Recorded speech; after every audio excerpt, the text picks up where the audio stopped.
네, 한눈에 보는 시장입니다. 지금 시장 안에서 관통하고 있는 실시간으로 우리가 반드시 점검해야 되는 종목과 이슈까지 한 번에 정리 도와드리도록 할게요. 오늘 함께 하실 분은요. 주식회사 플래처의 김덕호 대표, 인베스트 자문의 인성익 고문 모셨습니다. 안녕하십니까? 안녕하세요. 네. 자, 일단 시장 안에서 우리가 반드시 체크해야 되는 이슈 가운데 긴급 진단이 필요한 쪽이 있습니다. 원화의 약세. 그리고 국채금리의 상승, 이것이 시장에 주는 압박적인 분위기가 아닐까 싶은데요. 투자 심리 자체를 위축시키고 있는 이 분위기 속에서 이걸 어떻게 이겨내야 될지 많은 분들이 궁금하실 것 같아요. 어제에 이어 오늘도 환율이 1,380원대에서 거래가 이어지고 있고요. 작년 7월 이후 처음인 수치입니다. 원화 스스로 약세는 아니고요. 달러가 강하면서 그에 따른 영향인 건 당연한 이치인데 도대체 그럼 어떤 게 근본적인 원인인지가 궁금하실 것 같아요. 아무래도 미국 경제가 생각보다 좋았고요. 그리고 또 FOMC 회의에서 금리 인하 얼마나 할 건지 속도 조절에 대한 이야기도 나옵니다. 트럼프 트레이드 수혜 자산으로 달러가 꼽힌다는 것도 한 몫을 하고 있을 텐데요. 자, 고문님, 원화 약세가 7거래일째 이어지고 있습니다. 혹시 상단 어느 정도 더 열려 있는 겁니까? 글쎄 뭐 일반적인 전문가들 예측은 뭐 1,300원 후반대 거의 뭐 90원까지도 지금 열어놓고 얘기하는데 이게 뭐 1,400원이 넘느니 뭐 얘기를 많지 하겠지만은 지금 원화 약세의 근본적인 원인은 원화 약세라기보다 이제 달러 강세가 맞잖아요. 지금 달러 인덱스가 103.5를 지금 넘은 상태예요. 그러니까 달러 인덱스라는 게 뭐냐 하면은 과거에 73년도예요. 과거에 우리 지구상에서 가장 많이 통화되는 유통되는 세계 각국의 환 6개를 갖다가 기준으로 지표를 잡아서 달러를 100으로 놓고 그거에 대비해서 환율이 어느 정도 나라마다 차이가 나냐인데 이게 100이 기준인데 지금 103을 넘었단 말이에요. 그러니까 달러가 강세라는 얘기죠. 그러니까 달러 강세 대비해서 모든 나라 국가의 환율은 떨어지고 있는 상태인데 그 이유는 지금 트럼프가 대선 가능성이 크다라는 얘기가 나오면서 거의 뭐 길게는 10% 차이가 나면서 진짜 트럼프 되는 거 아니야? 그러면서 그쪽으로 그냥 움직이는 건데 글쎄요. 한 2주 남았어요. 11월 5일이에요. 우리는 한 11월 7일 날 정도 이제 시장에 반영되고 알 수가 있겠지만은 진짜 트럼프가 될까? 그건 아직 모르는 얘기예요. 지금 이제 급박하게 이제 여론조사가 나와서 좀 높게 했는데 그 전까지만 해도 이미 해리스가 크게 좀 이니셔티브를 잡은 상태에서 지금 바뀌는 상황이란 말이에요. 그러니까 이게 또 어떻게 변할지 모르고 그거에 따라서 수혜를 받았던 환율이, 그러니까 달러의 강세가 다시 약세로 돌아설 수 있다. 근데 우리나라 한국은행에서는 그 달러를 10월, 11월까지는 한 1385, 현재 1382원이죠. 2원인데 1385원, 1385원까지 보고 있고 12월까지는 한 75원까지도 보고 있고 그러니까 여기서 크게 더 올라가기엔 상당히 좀 불편한 그런 기색이 있는 것 같아요. 그래서 그렇게까지 1,400원을 뚫고 올라가겠냐, 그거는 좀 거기까지는 좀 힘들지 않겠냐, 좀 개인적으로 생각하고 이제 단기적으로 급등을 했기 때문에 충분히 미국 대선 영향에서 조정을 충분히 보일 것이다라고 저 개인적으로 좀 판단을 하고 있습니다. 한 2주 정도 대선 남았으니까 그때까지만 뭐 버텨본다라는 단어를 사용해봐도 괜찮을까요? 아무래도 뭐 그런 상태로 봐야죠. 네. 지금 뭐 트럼프의 대선 가능성도 있겠지만은 뭐 그 중국의 경기 부양책이 거의 이제 실패 쪽으로 좀 얘기 네. 나오면서 또 달러가 또 안전자산 선호, 그다음에 뭐 중동 이스라엘 해결되지 않는 지금 전쟁의 지속, 네. 그다음에 우크라이나 벌써 3년째, 그러니까 여러 가지 상황이 지금 금값도 최고가라는 게 이제 안전자산 선호거든요. 그거와 영향을 같이 받는 것 같다 생각합니다. 알겠습니다. 자, 그러면 이런 상황에서 저희가 또 걱정하는 건 이 부분이죠. 그래서 외국인 투자자들의 이탈이 더 심화되는 건 아닌지. 김덕호 대표님, 사실 저희는 외국인의 매도에 이제 좀 적응할 때가 되지 않았나?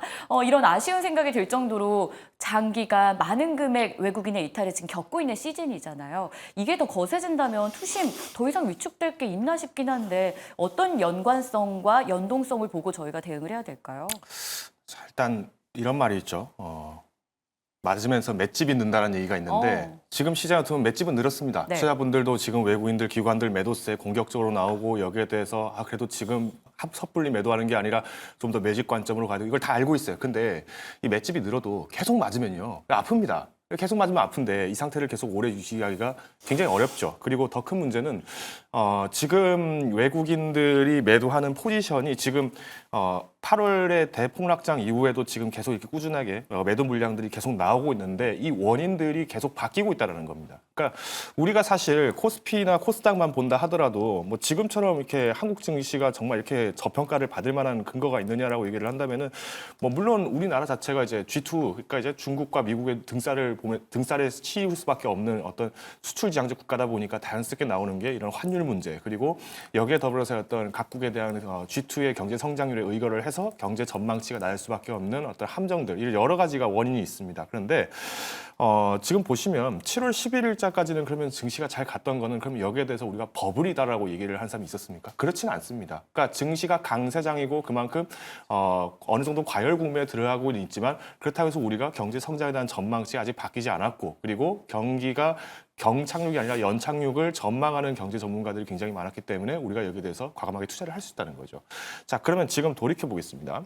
환율 문제도 마찬가지고 지금 8월에 마찬가지로 폭락장이 왔을 때 사실 이때 뭐 한국의 기업들이 뭘 잘못한 게 있거나 뭐 공장이 폭파되고 이런 맞아요. 건 없었지 않습니까? 그러니까 결국은 우리나라가 이제 수출을 할 수밖에 없는 나라다 보니까 겪을 수밖에 없는 아이러니고 더 큰 문제는 지금 비로소 이제 1, 2주 동안에 한국 증시에 대해서의 인버스가 과감하게 투자되고 이런 내용들은 또 북한이 또 최근에 러시아에 대해서의 어떤 그 파병 지원을 하면서 혹시나 뭐 대륙간 탄도미사일을 비롯한 뭐 전략 무기들을 기술 이전 받으려고 한다. 그럼 결국에는 동북아권에 대해서의 어떤 안보 위협이 커지게 되고 그만큼 이제 경제 선망에 대한 우려감들이 커질 것이다. 이런 얘기들이 나온다는 거죠. 그런 의미에서 봤을 때 오늘 이제 환율도 계속 이렇게 좀 움직임은 있습니다만은 일단 지금 환율이 움직였던 거는 미국의 이제 국채금리. 아까 이제 인선희 고문님께서 말씀해 주신 것처럼 미국의 어떤 정치적 이슈들 너무 많이 바뀌고 있고 지금 오늘만 하더라도 가장 높게 올라가는 섹터 지금 마리화나 섹터 뭐 이런 것들이 올라가지 않습니까? 어제 2차 전지 섹터 엄청나게 깨지고 난리도 아니었습니다. 그러니까 이런 모습을 좀 본다면 너무 일희일비하게 되면서 변동이 더 커진다. 왜?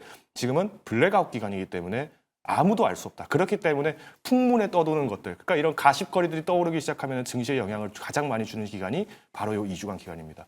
자, 미국 대통령 선거가 이제 11월 5일입니다. 그리고 페드가 이제 FOMC를 진행을 하는 게 11월 7일입니다. 대선 이후에 명확해질 수 있는 것들이 굉장히 많습니다. 그렇기 때문에 오히려 저는 지금의 변동에 대비했을 때 변동매를 활용해서 투자를 하는 것도 좋지만 저는 가급적이면 이 11월 이후에 대한 모멘텀을 준비를 하기 위한 현금들을 좀 확보하는 것도 필요하지 않나라고 판단을 하고 있습니다. 자, 그러면 원화 약세 기조 속에 저희가 불안감이 커지고 있는 투자 심리가 약화되고 있는 부분을 짚어봤는데요. 반대로 고문님 혹시 원화가 약세를 보이면서 수혜를 누릴 만한 그런 기업들이 있을까요? 사실 수익 섹터가 부각되기에는 시장에 또 가는 종목만 가고 있고 테마 장세가 짙어서 선별하기는 쉽지 않을 것 같은데요. 그래도 좀 알아두면 도움될 만한 그런 섹터나 종목 찾아볼 수 있겠습니까? 글쎄요, 원화 약세가 그러니까 이 환율이라는 게 국가가 환율이라는 게 적정 환율이라는 게 있어요. 네. 우리나라 같은 경우는 저 개인적으로는 1,300원대 1,300원대 기준으로 좀 올라가면은 원화가 좀 약해지는 거고 네. 내려가면 강해지고 이러는데 지금 그거를 상당히 좀 위로 좀 올렸잖아요. 아무래도 우리는 수출하는 나라기 때문에 원화가 약한 거보다는 좀 강한 게 좀 유리해요. 아무래도 수입도 많이 하겠지만은 수출 쪽에 그러다 보니까 지금 수출 쪽에 뭐 여러 가지 뭐 반도체나 2차 전지 관련주도 그런 영향을 좀 받지 않았나 좀 생각을 하고 있어요. 그래서 상대적으로 뭐 그런 쪽에서 뭐 수입하는데 유리한 쪽이 뭐냐? 아무래도 수입하는 게 많은 석유 같은 경우, 항공 이런 쪽은 좀 수혜를 받을 수 있는데 거기는 좀 여러 가지 또 문제가 또 있죠. 그래서 최근에 이제 여러 가지 상황들이 좀 전개가 되는 게 수입 지금 당장 뭐 환율이 지금 단기적으로 지금 하락을 했기 때문에 여기에서 바로 수혜를 받아가지고 영향을 받겠다 이런 것보다는 아무래도 미국의 대선을 끝난 이후에 뭔가 좀 그러니까 뭔가 좀 피하식별이 됐을 때 뭔가 좀 움직임을 다시 봐야지 현재로서 움직임을 가지고 이게 수혜다 뭐다라고 얘기하기에는 좀 시기상조인 것 같다라는 생각이고 아무래도 현재로서는 그 영향을 아무래도 좀 2주간은 계속 받을 수밖에 없는 상황이기 때문에 현재로서는 그냥 단기적으로 움직이는 수급이 몰리는 쪽으로 움직이고 지금 트럼프 수혜를 예상하는 쪽이 지금 뭐 코인 쪽 얘기 많이 나오고 네. 있잖아요. 그래서 비트코인 비롯해서 알트코인 그다음에 뭐 마리화나 뭐 관련 좀 작은 업종이나 그런 소규모 그런 쪽에서 지금 시세를 좀 분출하고 있거든요. 그래서 그런 쪽 그다음에 지금 이제 제약 관련해 갖고 이제 연말까지 얘기가 되는 뭐 이 강하게 나오는 뭐 신약 개발이나 비만 관련 이런 그러니까 단기적으로 툭툭 튀어 올라가는 쪽 그러고 그동안 상당히 안 올랐던 쪽 이런 쪽으로 그냥 이제 매매를 하는 게 현재로서는 맞는 것 같고 환율 수에 관련해 가지고는 현재로서는 좀 애매모호한 상태다라는 생각입니다. 아무래도 시장 큰 그림을 저희가 살펴본다면 환율의 수혜주를 볼 시기는 아니고 아무리 환율이 화두에 있다 하더라도요. 시장에서 테마주 중심으로 움직임이 있다 보니까 그렇게 또 매매 기법과 전략을 세워보는 게 좋겠다는 조언도 더해졌습니다. 참고해 보도록 하겠고요. 자, 이번에는 반도체 이야기 뭐 매일 해도 아깝지가 않을 정도로 점검이 정말로 필요합니다. 삼성전자로 출발을 해볼까요? 지금은 양전에 성공을 합니다. 그리고 보합에서 반등 시도를 계속해서 나타내지만 문제는 개장하면서 바로 신저가를 찍었다는 겁니다. 장중 저점이 57,100원 선, 어제의 저점보다 1,000원 더 내려간 상황이라서 57,000원도 깨지면 어떡하나, 도대체 하방은 어디까지 열려 있는 건가, 이런 의문과 궁금증, 속상함이 공존을 하고 있습니다. 김덕호 대표님. HBM 밸류체인에서 소외된 삼성전자인데요. 이 분위기 타개는 가능한 겁니까? 하방 어느 정도 열려 있는 거예요? 어제 저희가 또 삼성전자 점검해봤었잖아요.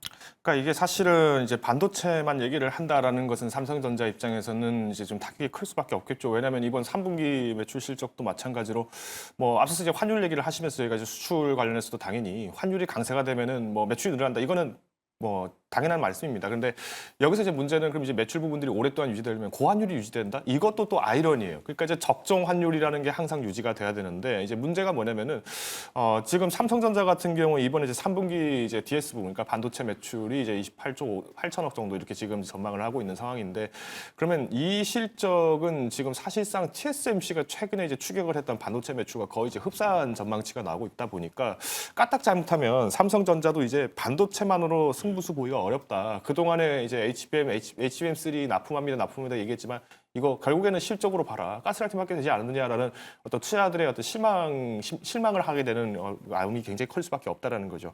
그러다 보니까 지금 삼성전자가 이제 작년부터 해서 계속 이제 좀 가십거리로 계속 꺼내는 게 이게 묵은 장독대에서 무슨 묵은 김치 꺼내든 마냥 CXL을 계속 지금 거론을 하고 있어요. 그러니까 CXL이라고 하는 것도 근본적으로는 이제 결국 DRAM, 그러니까 메모리 반도체 쪽에서 기존에 남는 전력을 끌어다 쓴다라는 건데 이게 어떤 내용이냐면은 간단하게 좀 설명을 드리면 우리가 어디 뭐 여행이 되게 유명한 어떤 맛집 거리가 있다고 칩시다. 식당에 갔는데 공깃밥이 다 떨어졌어요. 옆집 가서 빌려오지 않습니까? 그런 논리로 만든 게 지금 CXL인데 문제는 이 CXL 인증을 레드햇 인증을 8월에 받았어요. 근데 이 레드햇이 리눅스라는 OX를 이제 배포를 하는 기업인데 이 리눅스에 적합한 이 체제를 SK 하이닉스가 만들어서 납품하겠다. 이런 얘기가 이제 지난달부터 나오기 시작을 하다 보니까 사실 그러면 어디로 가나 삼성전자는 결국은 SK 하이닉스를 위해서 일하는 꼴밖에 되지 않는 거 아니냐 이런 질타도 지금 계속 나오고 있다는 거죠. 그래서 지금 문제가 되는 것이 이번 2025년, 2026년도까지 삼성전자가 캐파를 얼마나 늘려나는 것인데 문제는 또 이게 기존에는 표준 설계를 기준으로 해서 우리가 이거 만들었으니까 이걸 쓰세요라는 식으로 삼성전자가 접근을 많이 했다면은 지금 HBM을 비롯해서 또 AI 반도체들 그리고 이제 각종 반도체 칩에 대해서 필요한 소요는 표준 설계가 된 것을 수출을 하는 것이 아니라 그러니까 고객사가 원하는 것을 직접적으로 빠르게 설계를 해줄 수 있는 역량으로 지금 탈바꿈이 돼야 됩니다. 문제는 지금 파운드리 같은 경우만 하더라도 지금 평택의 P4 라인 같은 경우도 지금 일시적으로 지금 건설이 지금 중단이 돼 있는 상황인데 저는 이 사태가 만약에 계속 유지가 된다라고 하면 삼성전자도 정말 피눈물을 흘리며 손절해야 되는 상황이 계속 올 수밖에 없다. 그래서 52주 신저가라는 개념만 가지고 우리가 접근을 하기에는 지금 입장에서 다시 돌이켜 봤을 때는 한 번 더 검증이 필요하다. 그래서 지금 만약에 삼성전자를 갖고 계신 분이라 하더라도 일단 뭐 당연히 포기하고 싶지가 않겠죠. 왜냐면 오랜 기간 동안에 손실 구간이 있기 때문에. 근데 저는 이러면 시점에서 삼성전자에 대한 전략은 일단 삼성전자를 내가 놓고 싶지는 않아. 그러면 지금은 비중을 늘리시기보다는 분할 매도를 하면서 일단 삼성전자 자체에 대한 종목은 가지고 가시는 게 맞다고 봐요. 오히려 이제 기술적 반등 내지는 그러니까 실질적으로 우리가 삼성전자 사실 7월에 이렇게 올라갈 거 생각 못했던 네. 것도 레거시 반도체 부분들이 너무 잘 나왔다. 그래서 퍼포먼스가 되게 어퍼가 나왔다 이렇게 얘기가 나왔는데 그러면 저는 지금 시점에서는 조금 조절을 해야 되지 않나라고 판단을 하고 있습니다. 삼성전자 지금 시점에서는 조절이 좀 필요하겠다라는 조언. 고모님 생각은 좀 어떠세요? HBM 중심으로 움직이는 반도체 시장의 흐름, 주가도 그렇게 가고 있기 때문에 레거시의 회복 그럼 도대체 언제쯤 나오는 건지 그게 회복돼야 삼성전자도 탄성을 받을 수 있는 거 아닙니까? 글쎄 뭐 한쪽이 딱 뭐 해결되고 했다고 이게 탄력을 받고 그러는 상황은 지금은 아닌 것 같고요. 그럼요. 지금 외국인들의 매도가 이제 언제 끝일지 이제 봐야 되죠. 네. 기관도 최근에 좀 사다가 도저히 안 되겠다 생각해서 어제 오늘 또 팔고 있어요. 그러니까 외국인 팔고 기관 파는데 그거를 개인이 지금 다 받아내고 있단 말이에요. 그러니까 뭔가 블랙홀 같은 기분이에요. 그러니까 시중에 움직여야 될 자금이 지금 삼성전자로 다 묶여가는 상황이다라는 쪽에서는 향후에 이게 빨리 이제 변할 때 진짜 외국인 기관이 사주지 않으면 진짜 이게 올라갈 수 있을까라는 의문을 계속 가질 수밖에 없고 현재로서는 뭐 그런 상황이 계속 진행되고 있고 그리고 최근 한 달만 봐도 외국인의 매도가 뭐 거의 뭐 11조를 넘어서는 상태 그리고 최근에 그 3개월 공매도 상황 잔고를 봤더니 거의 한 1억 주가 넘는 상황이에요. 그러니까 이런 쪽에서 이게 빨리 해결될 수 있겠느냐 생각이 네. 좀 요원하다 생각이 들고 그래도 이게 주가라는 게 어느 정도 빠지면 또 터닝 포인트가 분명히 있어요. 그게 뭐랄까 그 내용이 없으면은 기술적으로라도 있게 돼요. 그렇다면 차트를 봐야 되는데 차트 지금 주봉, 일봉, 주봉 다 깨진 상태고요. 다만 월봉 상태에서 아주 길게 봐야 되는데 2015년도일 거예요. 120개월이 그러니까 10년치 월봉을 보면은 5만 한 3천 원 정도에서 리바운딩한 모양이 하나 나와요. 그러니까 현재 가격이 5만 8천 원, 5만 3천 원 한 10% 이상 또 버텨야 되는데 이건 하여튼 지나고 나서 기술적인 분석이에요. 그러니까 과거의 데이터를 가지고 봤을 때는 그래도 지지선을 확보한다 그러면은 월봉으로 한 5만 3천 원의 지지선은 과거에 분명히 한번 리바운딩 했던 개념이 있으니까 거기에 한번 지지선을 놓아보자라는 생각이고 아무래도 그 전에 빠르되면은 한 5만 5천 원까지 저는 개인적으로 5만 5천 원에서는 분명히 자율적으로 리바운딩 할 개연성이 여러 가지 네. 상황에서 있다. 그러니까 지금으로서는 올라가지 못해도 상당히 버틸 수 있을 것 같다. 왜냐 언제까지? 2주 후 미국 대선까지. 왜 대선까지야? 뭔가 모르게 터닝 포인트가 잡히지 않겠냐라는 쪽에서 한번 기대를 해보고 그리고 삼성전자 실적이 아니라 실적 좋아요. 분기마다 10조씩 이익을 내는 회사가 현재 이 상태다. 좀 아이러니한 상태인데 현재 분위기가 그렇기 때문에 일단 그 삼성전자 대신해서 그래도 사야 되겠다라는 사람들이 들어가는 게 지금 SK 하이닉스 쪽이거든요. 그래서 하이닉스가 지금 바운딩을 해서 올라가는데 지금 삼성전자가 고점 대비해서 거의 35%가 하락이 된 상태이기 때문에 거의 마무리 단계다. 하지만 올라가는 건 누적 매물, 공매도 이런 걸 좀 제거해야 되기 때문에 시간이 좀 걸리지 않겠나 생각합니다. 그럼 고모님 삼성전자 좀 버티자라는 의견 주시는 거죠? 매도 아니고요. 예, 사는 건 좀 힘들어요. 그래도 하지만 보유자들은? 주가는 여기서 빠져봐야 크게 빠져야 5% 네. 선이다. 지금까지 버텼는데 이거 못 버티겠냐 생각입니다. 알겠습니다. 자, 그러면 SK 하이닉스도 잠깐 점검을 좀 해봐야 될 것 같아요. 실적 발표를 하루 앞두고 있는 상황이고 HBM 중심으로 시장이 움직이고 있다 보니 어쨌든 실적 자체에 대한 기대감은 높습니다. 그런데 이제 이후에 어떤 발언이 나오느냐, 우리 기대감을 충족할 또 다른 요소가 있느냐가 요즘은 실적과 또 주가를 움직이게 하는 또 키워드가 되고 있는데요. 김덕호 대표님, SK 하이닉스 전망은 어떻게 보세요? 엔비디아가 최고가 행진인데 따라갈 수 있을까요? 일단 뭐 이제도 말씀드렸습니다만 일단 엔비디아가 실적이 조금 우리가 SK하이닉스에 먼저 매를 맞는 격이기 때문에 뭐 일시적인 조정매는 나오겠죠. 당연히 이제 실적이 좋았다. 그러면 예상보다 어닝 쇼크가 나왔네. 지금 실적을 계속 유지하려면 엔비디아가 과연 잘 버틸 수 있을까? 여기에 추가적으로 미국 경기가 반도체 산업의 육성에 대해서 적극적인가? 외부적 환경, 즉 우리가 글로벌 금융에 대한 어떤 경기 동향들이 굉장히 상당히 긍정적인가? 이 부분들이 모두 합을 맞아야 되는데 어닝 서프라이즈가 나온다라고 하면은 당연히 이제 당일날 주가는 좀 반등이 세겠지만은 한 1주에서 2주 정도는 이제 엔비디아의 눈치 보기를 하기 위해서 어쩔 수 없이 또 조정매가 나올 수밖에 없다고 봅니다. 다만 이제 엔비디아가 실적이 좋을 때 SK하이닉스가 그럼 다시 주가를 할 수 있냐? 뭐 이 부분들은 자연스럽겠죠. 우리 뭐 S&D랑 삼양을 생각하시면 됩니다. 삼양의 불닭볶음면 잘 팔리니까 S&D에서 소스 만든다. 소스주 잘 간다. 이렇게 되는 거랑 마찬가지인데 네. 결국은 블랙웰도 지금 선도 물량 다 잡혔다. 그럼 이거 누가 납품해 줄 수 있냐? TSMC 아니면은 뭐 어차피 지금 실제로 TSMC도 지금 여기서 계속 도전을 하고 있지만 당장에 지금 손을 뻗칠 수 있는 거는 SK하이닉스밖에 없어요. 그러다 보니까 주가라는 부분들의 커플링은 강해질 수밖에 없고 그러다 보니 이제 SK하이닉스의 지금 맹점이라고 한다면은 엔비디아 향에 대한 부분들에서의 주가가 너무 선반영된 부분들이 많다. 그래서 만약 엔비디아가 실적이 예상보다만 좋지 않다 하더라도 먼저 주가 훼손이 일어나는 건 SK하이닉스입니다. 그래서 가장 우려가 되는 부분들이 실적 발표 이후에 좀 주가가 좀 어느 정도 상승했다라고 하면은 일시적으로만 비중을 좀 조절하셨다가 다시 이제 원비중으로 회귀를 하는 걸 이제 권고를 좀 드리고자 합니다. 좋습니다. 반도체에 대해서 점검을 해도 고민이기도 하고요. 이 분위기가 언제쯤 바뀔 수 있을지에 대한 그런 기대감보다는 아직은 우려감이 공존하고 있는데 두 분께 도움 말씀 들어봤습니다. 참고해 보도록 하겠고요. 자, 실시간으로 움직이는 시장 안에서 어떤 종목들이 시장 중심에 서 있는지도 이야기를 나눠봐야겠죠. 빠르게 세 종목 점검합니다. LG전자로 출발을 해볼 텐데요. 자, LG전자가 2026년까지 순이익 25% 주주 환원 내용을 발표하는 등 밸류업 목표를 제시했습니다. 관련해서 오늘 주가도 빨간불을 켜면서 현재 3.5%의 상승, 99,700원 선에서 거래를 이어가고요. 장중에는 4% 넘게 오르면서 10만 원을 넘기기도 했습니다. 고모님, LG전자 분위기는 좀 어떻게 보십니까? 글쎄요, 뭐 이게 내일까지 연장될까는 좀 의문이에요. 연속성에는 예, 의문이 연속성은 있습니까? 별로 없을 것 같아요. 네. 왜냐하면 지금 거래량을 봐도 좀 늘어나는데 아무래도 다른 쪽에서 이제 해결이 안 되니까 올라가는 쪽으로 같이 수급이 몰려있지 않았나. 뭐 마침 뭐 밸류 프로그램 얘기를 하고 주주 환원 정책이 자사주 매각이니 그다음에 뭐 중장기 추진 전략을 또 해서 연평균 7% 상승시키겠다 얘기 나오는데 그러면 뭐 회사 입장이고요. 실제적으로 실적을 봐야 되겠죠. 근데 뭐 실적이 이렇게 뭐 나쁘진 않겠지만 현재로서는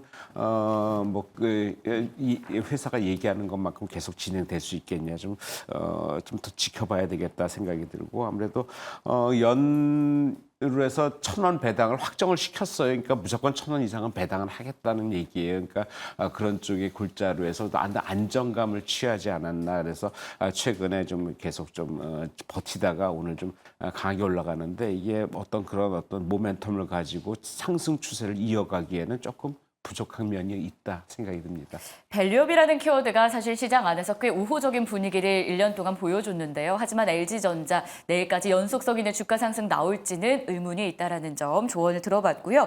자, 이번에는 갑자기 또 급등세를 보이고 있는 한국전력에 대한 전략을 또 세워봐야 될 것 같습니다.